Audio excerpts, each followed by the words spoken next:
नमस्कार विद्यार्थी मित्रांनो, मी ब्राह्मण यसे भिकुसा हायस्कूल सिन्नर. आज आपण कुमार भारती इयत्ता 10वी या पाठ्यपुस्तकातील पाठ क्रमांक 13 कर्ते सुधारक कर्वे हा पाहणार आहोत. या पाठाचे लेखक आहेत डॉक्टर श्रीश गोपाळ देशपांडे. प्रसिद्ध कवी आणि लेखक. एस्पिलॉन ए सखे ए, स्वातंत्र्याचे मृत्यूपत्र हे कविता संग्रह, राजा शहाजी ही महाकादंबरी, शिवछत्रपती ही पटकथात्मक कादंबरी, अरण्यकांड, प्रचारक, पंचस्तंभ, जन्मभूमी, पाताळयंत्र इत्यादी कादंबऱ्या, शून्यपूर्ण हा एकांकिका संग्रह असे चौफेर लेखन प्रकाशित. महाराष्ट्राबाहेर बडोदा येथील प्रादेशिक साहित्य संमेलनाचे तसेच वणी येथील 66व्या विदर्भ साहित्य संमेलनाचे अध्यक्ष. महर्षी कर्वे यांचे नाव समाजसेवक म्हणून चिरस्मरणीय आहे.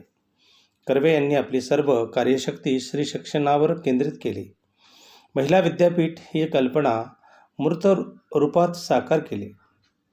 समाजासाठी केलेल्या एकूण महान कार्यासाठी महर्षी धोंडो केशव कर्वे यांना 1958 साली भारतरत्न हा सर्वोच्च नागरी पुरस्कार देऊन भारत सरकारने त्यांच्या कार्याचा गौरव केला. प्रस्तुत पाठात लेखकाने महर्षी कर्वे यांच्या व्यक्तिमत्वाचा आणि कार्याचा परिचय करून दिला आहे. रेडिओवर रात्रीच्या बातम्यात आले होते की भारतरत्न महर्षी धोंडो केशव कर्वे यांचे वयाच्या 105व्या वर्षी निधन झाले. माझ्या आजोबांचे डोळे टिचले. कळत्या वयात जाणवू लागले की नातेवाईक नसलेले गृहस्थ 105व्या वर्षी जाऊनसुद्धा त्यांच्यासाठी डोळे भरून येत असतील तर त्यांचे कार्य खूपच मोठे असले पाहिजे.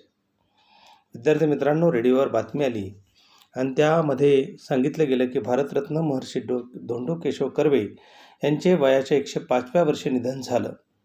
लेखकाच्या आजोबांचे डोळ्यामध्ये पाणी आलं.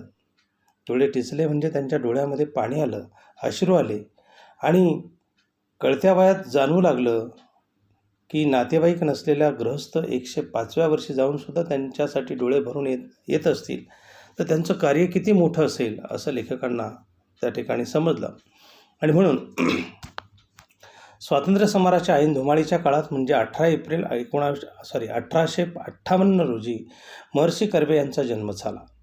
नंतर 15 ऑगस्ट 1947 रोजी राष्ट्रीय स्वातंत्र्यही त्यांच्या डोळ्यादेखत कमावले गेले. पण स्वातंत्र्य केवळ राष्ट्रीय म्हणून भागत नाही, स्वातंत्र्य संपूर्णच हवे असते हे त्यांना आधीपासून जाणवत होते. या देशातली स्त्री गुलाम आहे. राष्ट्रीय स्वातंत्र्य कमावल्यावर सुद्धा ती गुलामच राहील हे त्यांना दिसत होते. तिला स्वतंत्र व्हायचे असेल तर तिला भान ह्यावयास हवे की आपण गुलाम आहोत आणि हे भान शिक्षणाशिवाय येऊ शकत नाही. मात्र खुद्द भारतीय स्त्रीवर संस्कारच असे होते की ती आपल्या गुलामीला दागिना मानित असे. आपल्या समाजात स्त्रीचे स्थान देवीचे आहे असे भासवले जात असेलही पण तिला शूद्र अतिशूद्र समजून तिचा प्रचंड छळच केला जाईल. सबब तिने शिक्षित व्हायलाच पाहिजे हे कर्व्यांना ठामपणे वाटत होते. तथापि हे कार्य अतोनात कठीण आहे हेही त्यांना दिसत होते.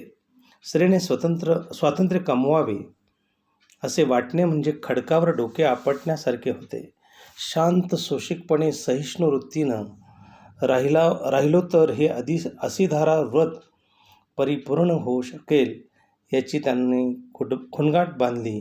सावकाश तरी हमखास हे कार्य करणं गरजेचं होते. नुसत्या अडीअडचणी येतील असे नव्हते. संपूर्ण समाजाविरुद्ध विद्रोह करावा लागणार होता. असे केले तर समाज आपल्याला गिळून टाकायला येईल हे कळत होते. विद्यार्थी मित्रांनो, स्वातंत्र्य समराच्या काळामध्ये 18 एप्रिल 1858 रोजी महर्षी कर्वे यांचा जन्म झाला. त्याचबरोबर 15 ऑगस्ट 1947 रोजी राष्ट्रीय स्वातंत्र्यसुद्धा त्यांच्या डोळ्यादेखत मिळालं. परंतु स्वातंत्र्य मिळालं म्हणजे संपूर्ण मिळालं असं नाही, कारण या समाजामध्ये स्त्रीवर अनेक छळ केले जात होते. स्त्रियांवर अनेक अत्याचार होत होते. स्त्रीला खूप हीनतेची वागणूक दिली जात होती आणि स्त्रीला जर शिक्षण दिलं तरच ती स्त्री स्वतः या गुलामीतून बाहेर येईल हे कर्व्यांना माहीत होतं.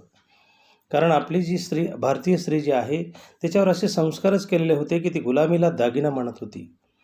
आपल्याकडे स्त्रीला देवीचं स्थान मानलं जातं, असं भासवलं जातं, परंतु तिला अतिशूद्र मानून तिचा प्रचंड छळच केला जातो आहे. म्हणजेच याचा अर्थ असा की त्यांना शिक्षण देणं गरजेचं आहे, परंतु शिक्षण देत असताना समाजाच्या विरुद्ध जावं लागणार होतं आणि हे समाजाच्या विरुद्ध जाऊन स्त्रियांना शिक्षण देणं हा एक फार मोठा विद्रोह आहे आणि त्यासाठी समाज त्यांना गिळून टाकायला तयार आहे असं त्यांना जाणवलेलं होतं.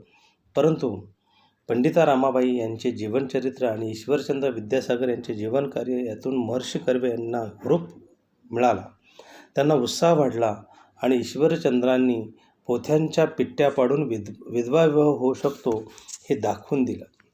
स्वतः विधवेशी विवाह करून कर्व्यांनी धोंडो त्यांचा वस्तुपाठ घालून दिला. सुरुवात त्यांनी स्वतःपासून केली म्हणून त्यांना बोलायची कोणास सोय उरली नाही.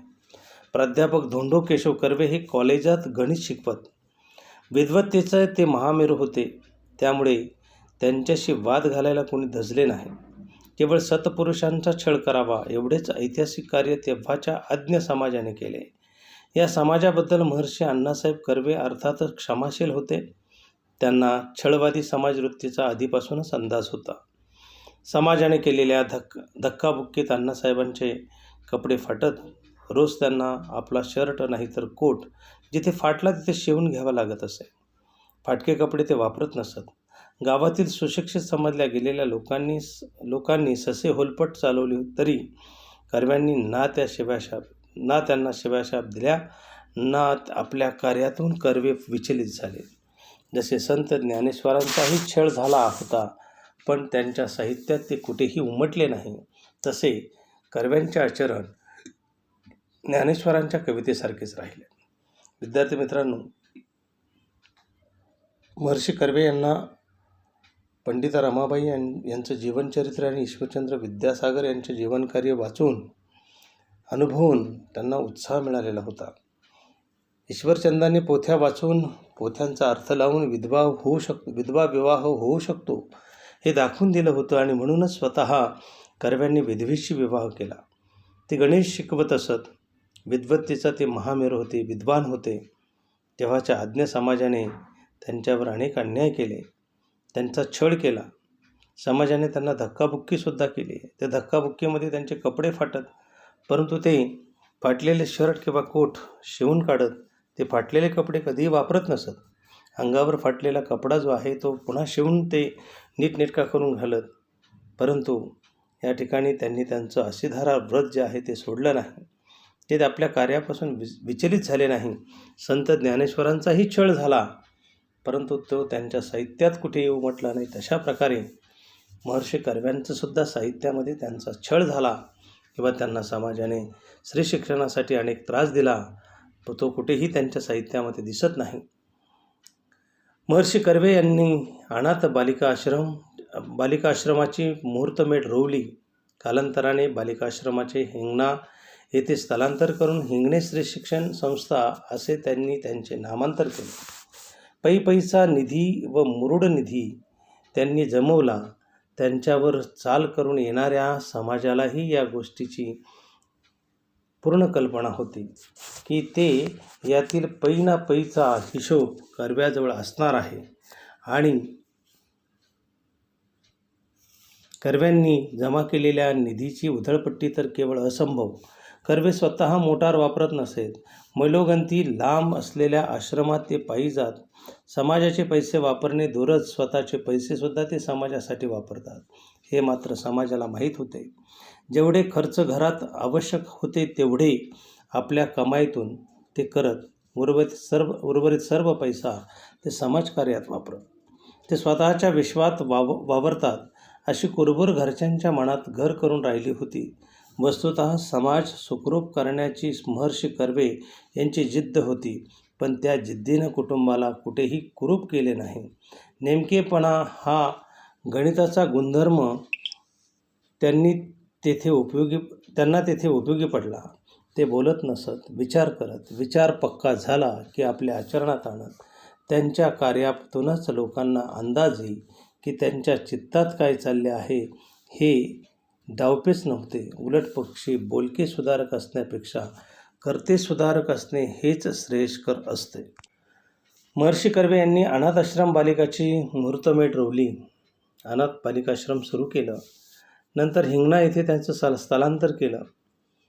त्याचा पैचा निधी त्यांनी गोळा केला. मुरुड निधी जमा केला. त्याचप्रमाणे त्या सर्व पैशांचा हिशोब त्यांनी ठेवला. ते गणिताचे शिक्षक असल्याकारणानं त्यांच्याकडे गणिताचा संपूर्ण हिशोब पैशांचा होता. त्यांच्यावर कोणीही आरोप करू शकत नव्हते. आपल्या घरातला सुद्धा पैसा ते शिक्षणासाठी वापरत होते. स्त्री शिक्षणासाठी किंवा बालिकाश्रमासाठी वापरत होते. त्यांच्या मनामध्ये काय चाललं आहे हे त्यांच्या घरातल्यांनासुद्धा समजत नव्हतं. त्यांची जिद्द होती. कुटुंबाला कुठेही कुरूप केलं नाही.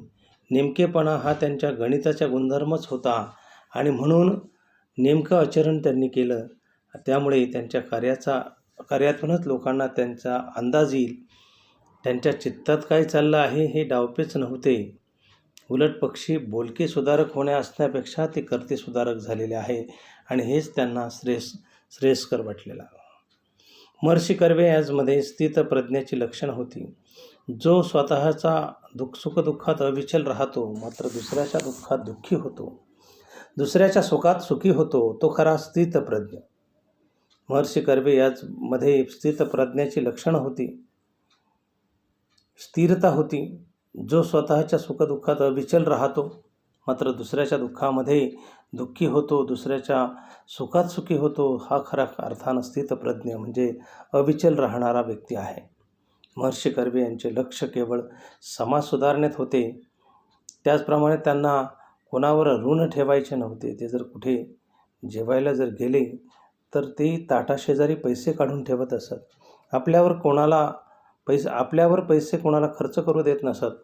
इतरांना सहसा न साधणारे कार्य करायचे होते महर्षी कर्वे यांना. भारताचे अर्धांग जे स्त्रिया त्याच अनपट राहिल्या तर देश अर्धांग वायू झालेल्या व्यक्तीसारखा होईल. एका बाजूला या देशाला आपण भारतमाता म्हणतो, सरस्वतीला आपण वाङ्मयाची जननी मानतो आणि दुसरीकडे स्त्री निरक्षर अज्ञानी ठेवतो. हा चीड आणणारा विरोधाभास त्यांना घालवायचा होता. महर्षी धोंडो केशव कर्वे यांनी जपानच्या धर्तीवर इसवी सन 1916 साली भारतातले पहिले महिला विद्यापीठ 5 स्त्रियांना दाखल करून स्थापन केले. आगबोटीने प्रवास करण्याच्या त्या जुन्या जमान्यात महर्षी कर्व्यांनी जगप्रवास करून स्त्री शिक्षणाचे महात्म्य सर्वच बिंबवले. जगभर स्त्री शिक्षणाबद्दल सभा केल्या. स्त्री ही स्वाभिमानी असली पाहिजे, ती शिकली पाहिजे, उच्च विद्याविभूषित होऊन पुरुषांशी स्पर्धा करू शकली पाहिजे, हे त्यांचे स्वप्न होते. त्यात त्यांना 2 कार्य करायचे होती. एका टोकावर स्त्री साक्षर करणे हे जटिल कार्य व दुसऱ्या टोकावर तिला पुरुषांच्या बरोबरीनं स्पर्धेत उतरवणं हे अतितटीचं कार्य. पुरुषप्रधान संस्कृतीत स्त्रियांवरील पारतंत्र्याचे जोखड उघडून टाकावे हे महाकठीण काम होते. गुरुत्वाकर्षणाविरुद्ध पृथ्वीबाहेर पडणाऱ्या रॉकेटसारखी क्षमता तिथे आवश्यक होती.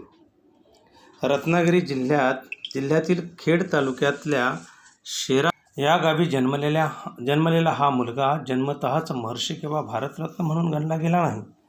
आपल्या जगत्या आयुष्यात हाल अपेष्टांची तमानं बाळगता एखादा मनुष्य केवढे अलौकिक कार्य करू शकतो त्याची मिसाल आहेत डॉक्टर धोंडो केशव कर्वे.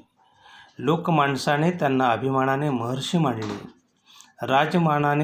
माणसाने 1958 साली भारतरत्न हा सर्वोच्च नागरी पुरस्काराने डोक्यावर घेतले. एकदा विद्यापीठातल्या कर्व्यांच्या पुतळ्यामागे एक मुलगी रडत बसली होती. केवढ्याने रागावलो मी तिला म्हटले, कर्व्यांच्या पुतळ्यापाशी बसून रडायला तुला काहीच कसे वाटत नाही? तू मुळीच रडू नये. यासाठीच कर्व्यांनी हे विद्यापीठ निर्माण केले ना. स्त्री शिक्षण होतच आहे. महर्षी अण्णासाहेब कर्वे यांच्या कर्तेपणाने SNDT महिला विद्यापीठ निर्माण झाले. महिला शिकतात, पण जोवर पुरुष खऱ्या अर्थानं शिक्षित होत नाही तोवर स्त्रियावरले अत्याचार थांबतील असे वाटत नाही. परंपरागत संस्कारामुळे कित्येक पुरुषांच्या ते ध्यानातच येत नाही की आपण आपल्या आईशी, बहिणीशी, बायकोशी, कन्येशी पुष्कळदा चुकीचे वागतो. स्त्री ही दुय्यम नागरिक किंवा वस्तू नाही. तिलाही तिची स्वप्ने, भावभावना, आकांक्षा, विचार असतात. तिचे हे अस्तित्व मानायला शिकणे म्हणजे पुरुष शिक्षण. पुरुष शिक्षित झाला की त्याला स्त्री स्वातंत्र्याचा अर्थ समजेल. पुरुषांचे शिक्षण झाले की भारतरत्न महर्षी धोंडो केशव उपाख्य अण्णासाहेब कर्वे या कर्त्या सुधारकाने सुरू केलेले महान कार्य पूर्णत्वास जाईल. मग डोळे टिसणार नाही तर तेथे हसू फुलेल. विद्यार्थी मित्रांनो, ह्या संपूर्ण पाठामध्ये महर्षी धोंडो केशव कर्वे यांनी स्त्री शिक्षणासाठी केलेल्या कार्याची माहिती दिलेली आहे. त्याचबरोबर त्यांनी शिक्षण देत असताना स्त्री आणि पुरुष या दोघांनाही समानता कशी प्राप्त होईल या दृष्टीनं प्रयत्न केलेला आहे. त्याचप्रमाणे स्त्रियांना पुरुषांच्या बरोबरीनं काम करण्यासाठी त्यांनी शिक्षणाच्या माध्यमातून ताकद निर्माण केलेली आहे.